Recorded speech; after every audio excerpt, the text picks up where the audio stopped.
এই যে নিয়ামত, এই যে বিদেশ আমো, ঠিক আছে নি, বিদেশ আনলে পাগল হয়ে গেছি গে।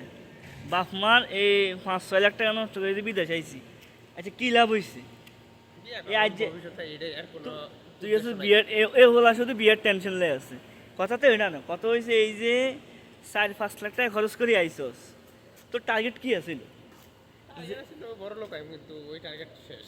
এই যে তো আই তো তোর কি টার্গেট, তোর এটার টার্গেট ছিল 2 বছরের মধ্যে টেঙ্গের সাথে আমি বাইরে বিয়ে করবো।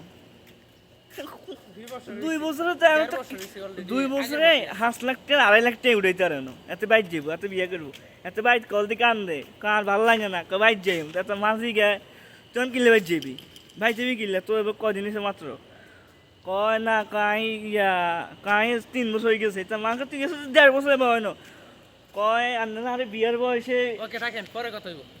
আর কই না কই কই কই বেড়া কই আর দেখছেন, ফাউল ফাউল।